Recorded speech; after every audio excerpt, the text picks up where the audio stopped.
यह PHP में HTML प्रदर्शित करने के लिए एक टिप है। यह विशेष रूप से तब उपयोगी है जब आप if स्टेटमेंट का उपयोग करते हैं या कुछ भी जो ब्लॉक का उपयोग करता है, और जब आपको इसे कंडीशन पर करने की आवश्यकता होती है या PHP पर कार्यरत किसी चीज़ में आपको HTML के आउटपुट की आवश्यकता होती है। इस उदाहरण में मेरे पास एक वेरिएबल नेम है और इसे Alex सेट किया है। अतः यदि मैं name equals Alex टाइप करता हूँ तो यह Hi Alex एको करेगा। यदि नाम Alex नहीं है तो हम else टाइप करेंगे। हम एको करेंगे You are not Alex, please type your name। और हमारे पास यहाँ इनपुट फील्ड है जो इसके आसपास एक फॉर्म होना चाहिए। अतः form action equals index.php method is equal to post और हम यहाँ फॉर्म को समाप्त करते हैं। हम इसको थोड़ा नीचे ला सकते हैं ताकि यह अच्छा दिखे। अतः इस else ब्लॉक के अंदर हमारे पास कुछ HTML कोड्स हैं। अतः हम if else टाइप करते हैं और हमारे पास यहाँ से शुरुआत होने वाला और यहाँ समाप्त होने वाला ब्लॉक है तथा यह काफी HTML कोड हो सकते हैं। इस ट्यूटोरियल का उद्देश्य आपको यह दिखाना है कि आपको एको का उपयोग करके HTML कोड को एको करने की आवश्यकता नहीं है। यह आसान है और समय की बचत करता है जब आप सिंगल इन्वर्टेड कॉमा के बजाय उद्धरण चिन्हों का उपयोग करके कोड चाहते हैं। साथ ही यह ब्लॉक्स के अंदर कोड रखने के लिए भी अच्छा है।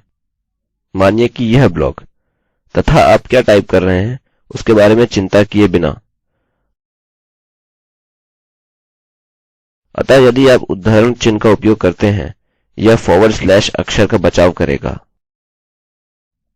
अतः यह प्रदर्शित किया जाएगा, लेकिन एको की समाप्ति और यहाँ इस एको की शुरुआत के रूप में उपेक्षित किया जाएगा। उदाहरणस्वरूप चलिए रिफ्रेश करें। चूंकि नाम Alex के समान है यह मेरा अभिवादन करता है जैसा कि हमने पहले देखा। एको टेक्स्ट की छोटी मात्रा के लिए ठीक है, लेकिन फॉर्म आदि के साथ अधिक मात्रा के लिए हमें एको की आवश्यकता नहीं है। जैसे कि यह अभी मौजूद है यह नहीं चलेगा, हमें एक एरर मिलेगी। हमने इस टेक्स्ट के लिए आउटपुट की पद्धति नहीं प्रदान की है। यह लाइन 12 पर है। अतः यदि आप लाइन 12 पर जाते हैं आप देखेंगे कि यह यहाँ है। हम इसी तरह से समस्या को सुधार सकते हैं। हमारे पास यहाँ हमारा प्रारंभिक PHP टैग है और मैं टैग को यहाँ नीचे समाप्त करने जा रहा हूँ। अतः हम ब्लॉक की शुरुआत के बाद टैग को समाप्त कर रहे हैं। अब मैं यहाँ कर्ली कोष्ठक के पहले एक नया टैग शुरू करूँगा। अतः हमारे पास PHP कोड का एक खंड यहाँ और एक खंड यहाँ है और यहाँ बाकी को PHP के रूप में व्याख्या नहीं की है। अतः मैं पहले क्या करने जा रहा हूँ कि इन सबको उद्धरण चिन्हों में बदलने जा रहा हूँ। यदि आप शुरुआत से इस पद्धति को लागू करते हैं तो आप आसानी से कोड कर सकते हैं और यह काफी बेहतर कार्य करेगा। अतः फिर से एक बार उसी तरह स्क्रीन पर दिखता है। हमारे पास यहाँ और यहाँ ब्लॉक है।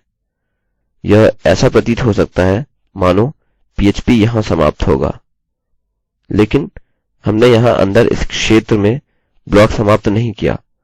लेकिन हम यहाँ नीचे जा रहे हैं। हम एको नहीं कर रहे हैं लेकिन इसे दर्शा रहे हैं।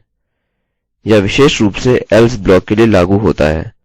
हम यहाँ और यहाँ नीली चिन्हांकित लाइन में ब्लॉक को समाप्त करेंगे।